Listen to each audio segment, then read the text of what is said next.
Good evening.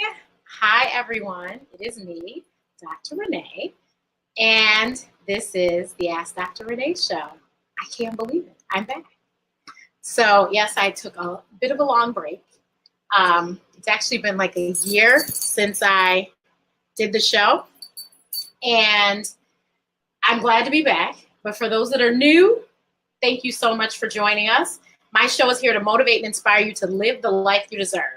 Because let's face it, we only have one life, and we might as well enjoy it while we're here, because this is not a dress rehearsal. This is the only one you got.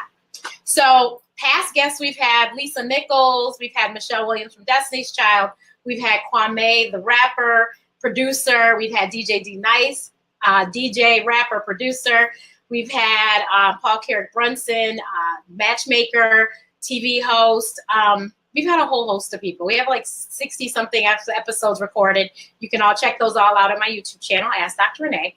But today I'm so excited because we have Hydeia Broadbent. And for those that don't follow me, then you don't know that I am walking in the AIDS Walk Atlanta, September 29th in Atlanta. And actually, we have virtual walkers that can join us as well.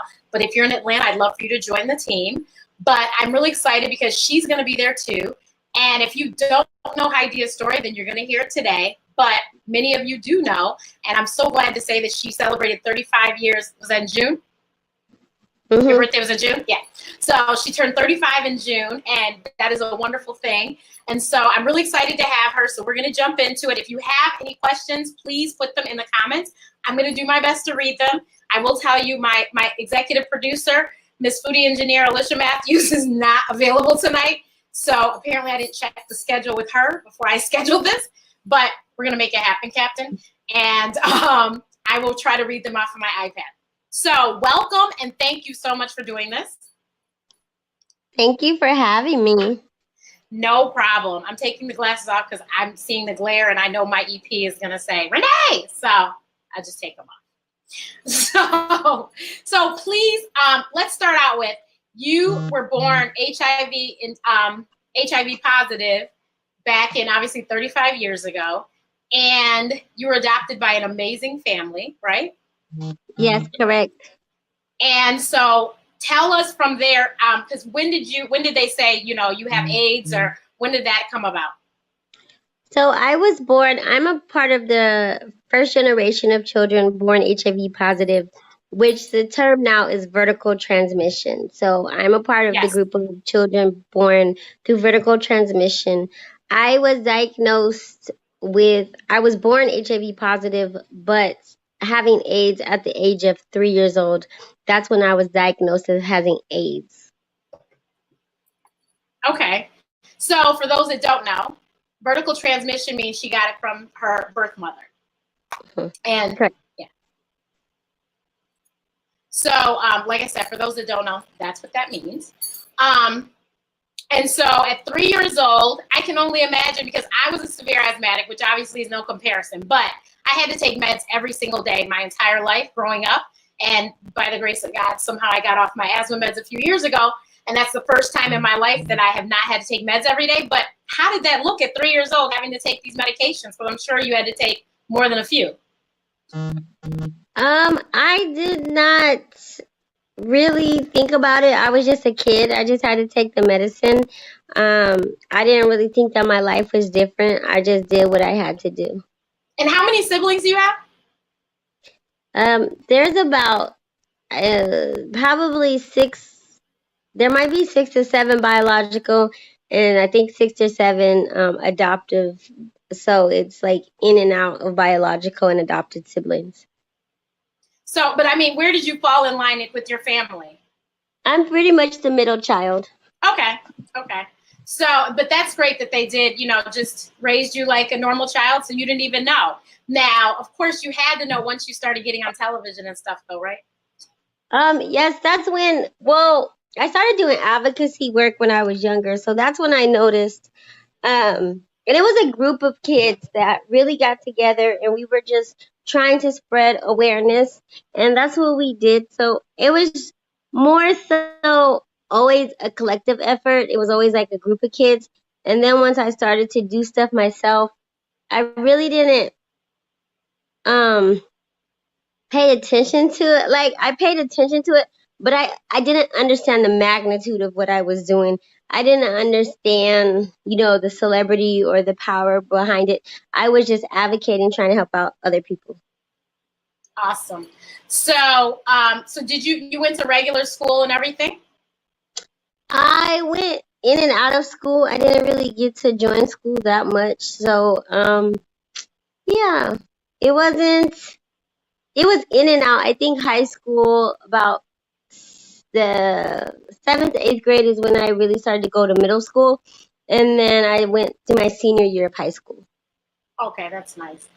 So I know that you live on the West Coast. Did you stay where you lived, where you grew up, or did you move? Or I've always lived in Las Vegas. I've just traveled. A lot of people don't even notice where I live or where I'm based, but I travel everywhere. A lot of people thought I was a part of like the DMV, which I can understand because I went to school in Bethesda, and a lot of my friends were in Maryland, so I was down there a lot.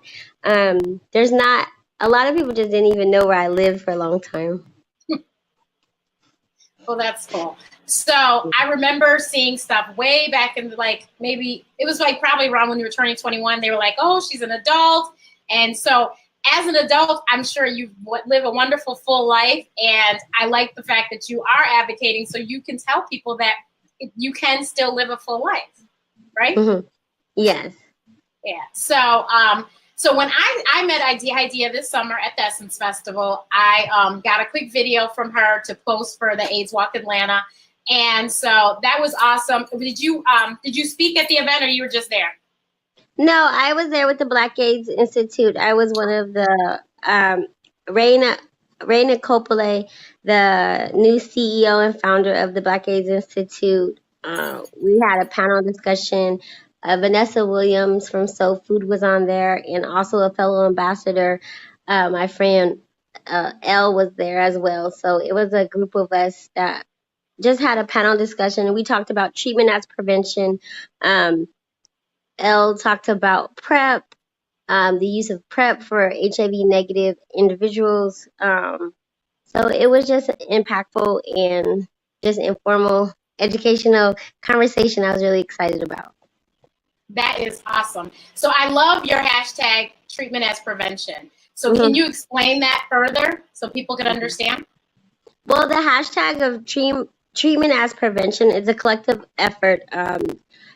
It is about individuals who are taking treatment, HIV prevention, to make sure that their sexual partners or child does not contract HIV. So it's making sure that if you are HIV positive, just being on your treatment, staying on your treatment, because we know that a person who is in treatment and undetectable has a 0% chance of passing HIV on to their fellow sexual partners. So it's just about encouraging people, treatment as prevention, educating, making sure that we are advocating for these laws, making sure that individuals who are HIV positive advocating for, the safe awareness. We have unfair criminalization laws in many states that we are in the process of repealing to make sure that people are able to have beautiful, productive lives. We have individuals who, once they are aware of their status, are more likely to take preventions and making sure that other individuals do not contract HIV. So that's what treatment as prevention is. And I know that was a long breath. No, that's fine. And then, but I also want you to talk about, so I'm sure a lot of people have seen the commercials, because I've seen the commercials for PrEP.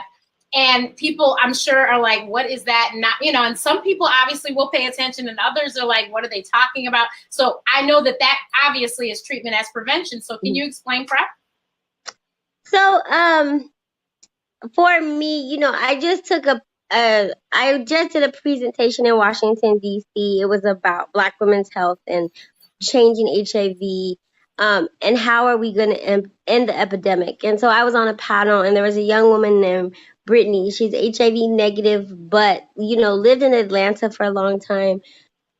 She dated Black men, and she knows that the incidence of HIV can put her at risk. So what PrEP is somebody who is HIV negative, and they may want that extra layer of precaution. It's so they have a pill to help prevent HIV. So it's something that individuals have to take. It's something that they have to consider for themselves, see what the risk factor is, see if it's something that they want to do. So really it's for HIV negative people to remain HIV negative. Awesome. So because like I said, I've been doing this work with AIDS Walk Atlanta.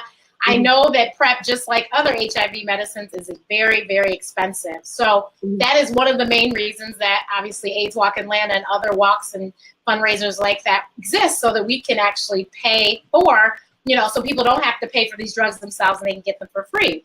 So the AIDS Healthcare Foundation has clinics all over the world, not even just the country, but the world. And they allow people to come in and be able to get treatment, because everyone thinks that Magic Johnson is some anomaly because he's wealthy, but you and I both know it's just because he's on the meds, the same meds that everybody else takes. Nothing different. Yeah. So the medicine that Magic Johnson takes are just antiviral medications, which is also known as a cocktail, which is the same thing I take. So as a person who's HIV positive, just making sure that I maintain my medicine, that he maintains our medicine, helps us make sure that our sexual partners are safe. Amen. So like I said, unfortunately, these things cost a lot of money, but with these lovely foundations and all these wonderful people, there are ways for everyone to get help. So I'm sure that you, like I preach, know your status. And so there is so many different places and ways you can get your, find out your status for free. Do you have like any kind of, maybe it's a website or someplace people can go to find out where they can go and get tested for free?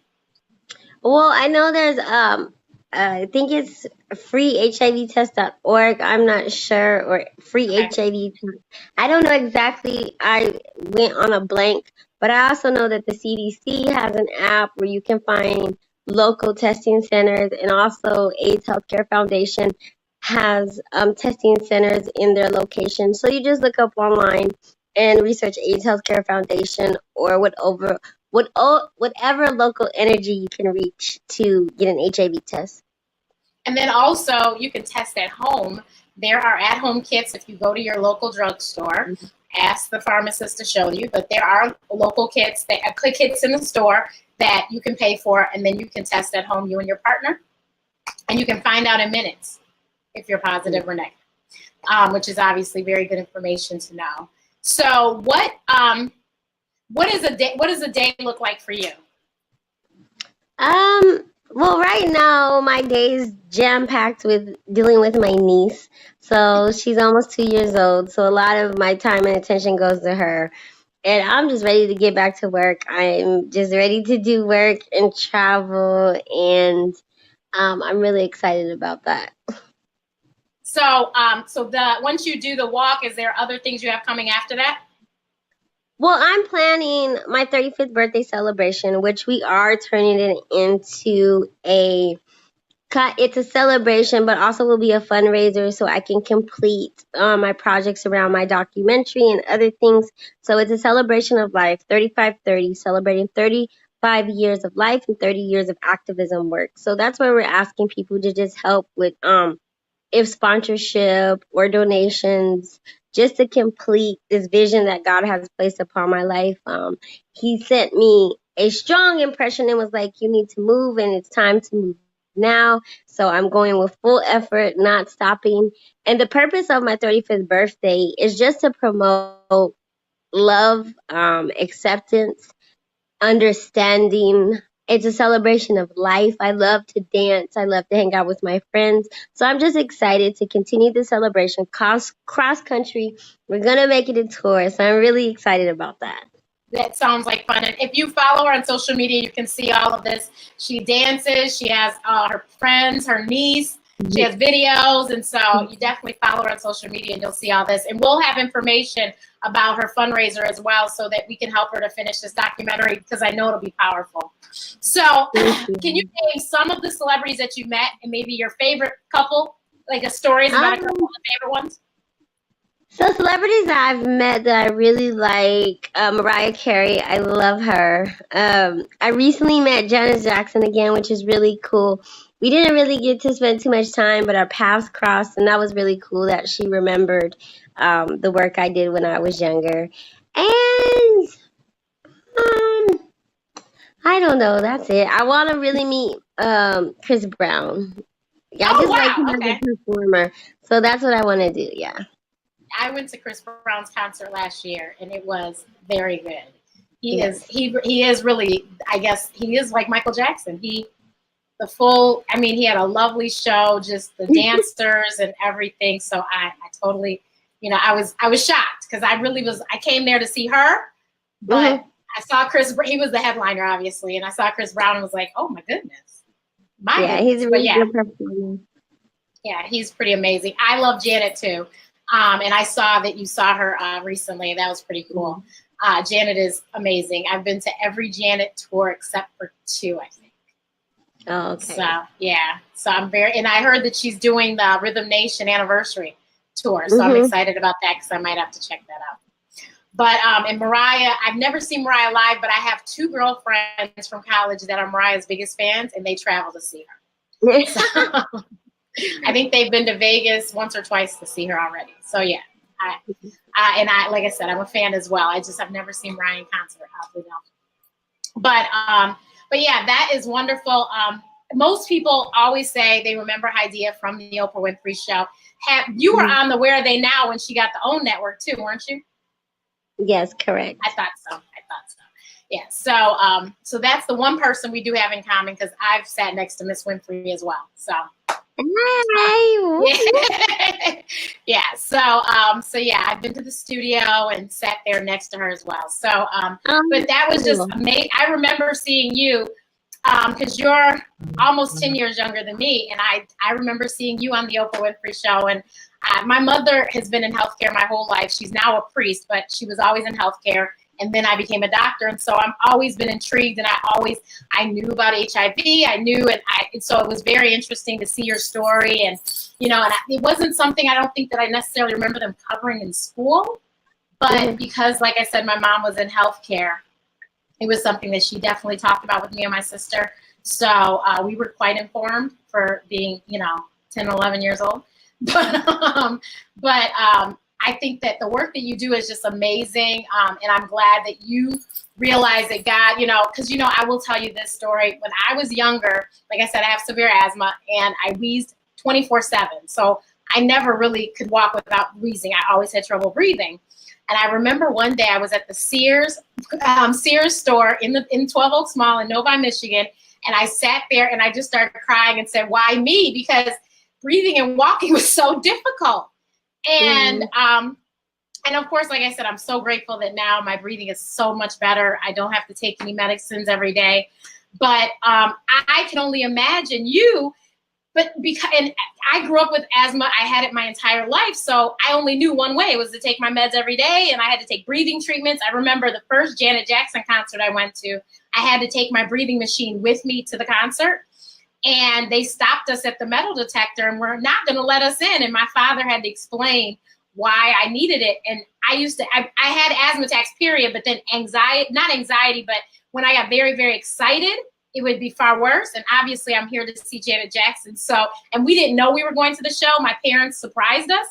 So my father had to explain to them that I really did need to bring this breathing machine in just in case I had an asthma attack.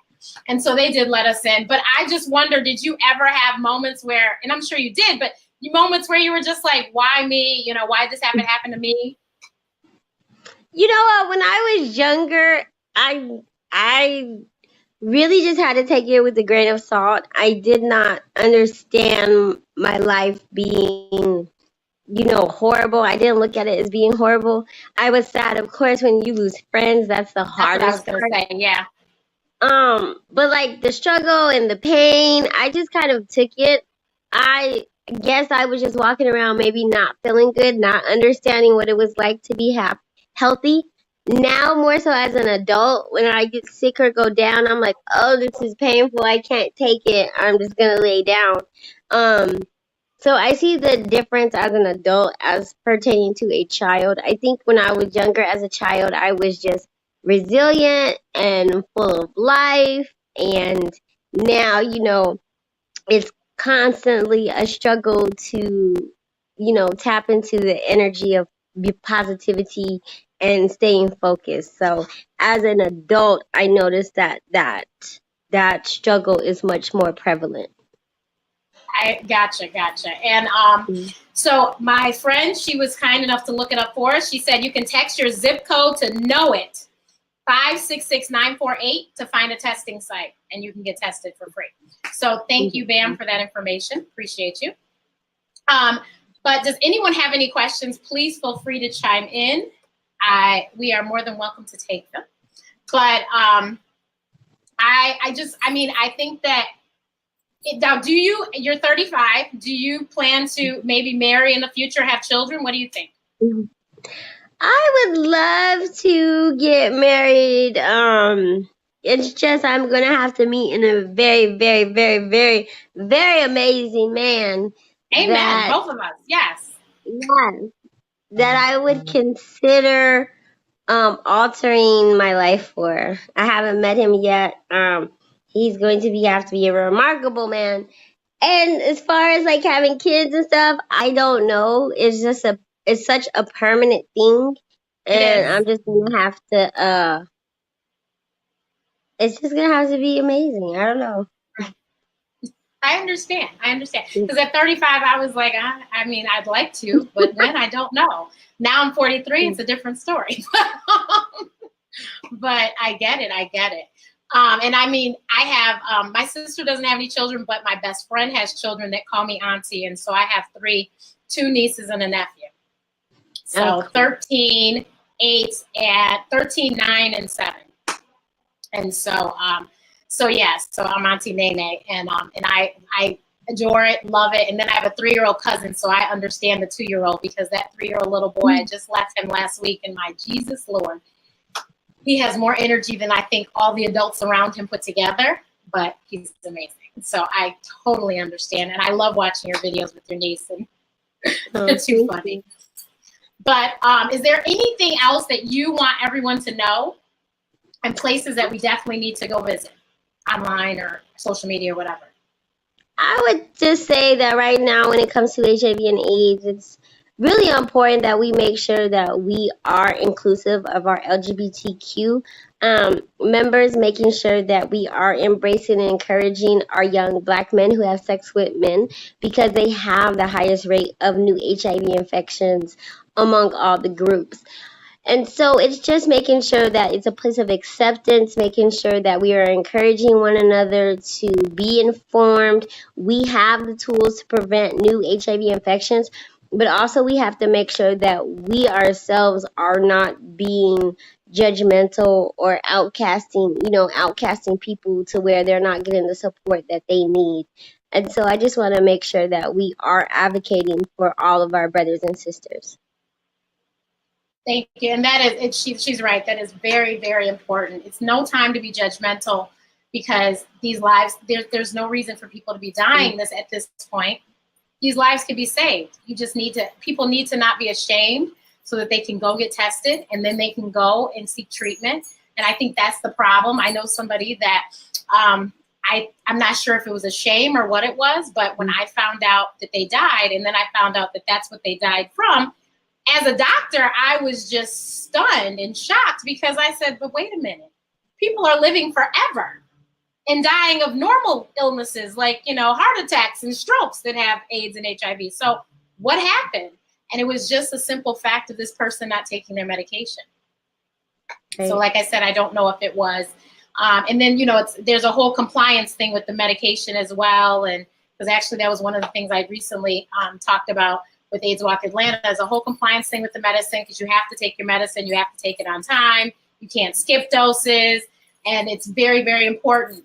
But you have to be very inclusive. You can't, especially with this being National Suicide Prevention Month, and Suicide Prevention Day was the other day. We don't want to lose anybody else because of that. That's just, it's crazy. You can actually live with this now. We have ways to protect others from getting it. So there's no reason that we should be eliminating or ostracizing any members of the human race. Everyone should just love everyone and go about their business and encourage people to know their status. If you know that people are practicing high-risk behaviors, and if you don't know what those high-risk behaviors are, you can look them up online. But if you know people that are practicing high-risk behaviors, then encourage them to know their status and to use PrEP if they're HIV negative. And I heard even HIV-positive people use PrEP if their partner is negative. I think I heard that. I think I read that somewhere. So, so that was, look, I have too much reading, too much writing. But I think that also is a fact too. So definitely make sure, and it's actually it's actually a federal offense, I believe. You can get in trouble with the law if you lie to somebody, right? And you have sex with them and you know that you're positive. So there's just no reason to do that, because I literally just read an article on Facebook, I want to say yesterday, of a man who knowingly had spread it to a whole bunch of women. Right. So, and he finally got caught. We also have to be careful, because while there are people who disclose and inform their status, we have people who might get mad if someone breaks up with them. They're vindictive. And so we've had situations where also people have tried to use these laws as penalization to hurt other people. So we have to make sure that we try to protect people as much as possible for those who do disclose their status, and then also have the law kind of used against them, which is an unfair thing, because we have individuals who have STIs and STDs who can't be cured. You have people who have herpes and there's not a conviction or a risk. So, Right. I mean, when it comes to HIV criminalization, we just want to be careful about how we use those laws. Makes sense. So I don't see any questions, so I'm going to let her go. But thank you so much for joining us this evening. And I will, if you will send me a message with the links to everything, I'll make sure that I put those in here and on Facebook, and as well as on YouTube when the video goes on YouTube. Okay, thank you. Thank you so much. Have a great evening, and I will see you September 29th. See you September 29th. Yay! Yay!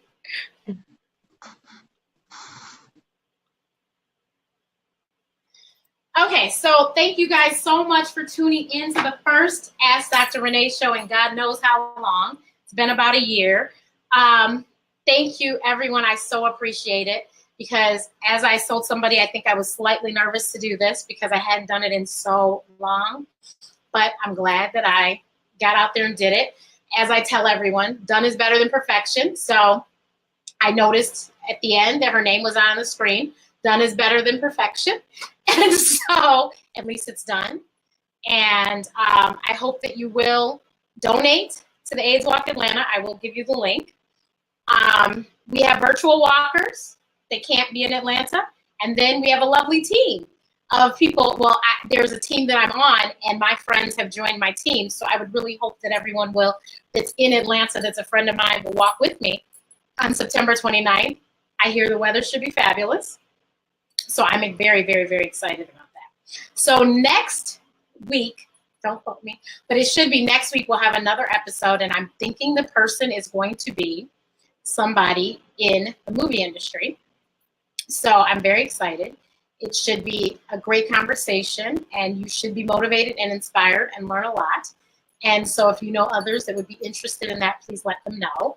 Please share this video because I think that the information is very important, because unfortunately HIV and AIDS is still a conversation that has to be had. There are more cases of HIV being found every day, so in every part of the world. So therefore, we need to obviously keep talking about it. So if you could please share, I would greatly appreciate it. And everyone have an awesome night. This has been wonderful. Thank you so much. And please send your feedback. If you have people you want me to interview, let me know who they are and why you think they motivate and inspire me, because my guests motivate and inspire me, which I think in turn would motivate and inspire you. So tell me their story and maybe I'll interview them. But thank you so much and have a good night. Nice. Hi, I'm Dr. Renee. I've been using Thinx period panties for about 4, almost 5 years now. I absolutely love that. First and foremost, because I'm not wasting money and gas going to the store to get pads, and I wasn't really a tampon user. I used them very rarely, so that's my biggest thing. Secondly, the way that pads feel, like you're always reminded it's there because you can feel it. I felt like I had a diaper on. I felt like everyone knew I was on my cycle because they bulged, because I'm a heavy bleeder. That's another good thing that you need to know. The third thing is they're great for the environment. And of course, along with saving money, I'm not ruining any clothes. I'm not ruining underwear. I'm not ruining my clothes because of the leakage, nothing.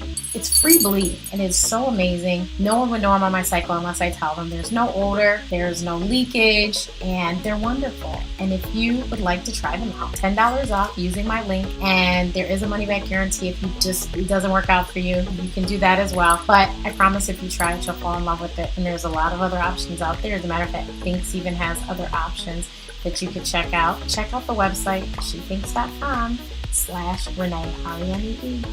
Bye.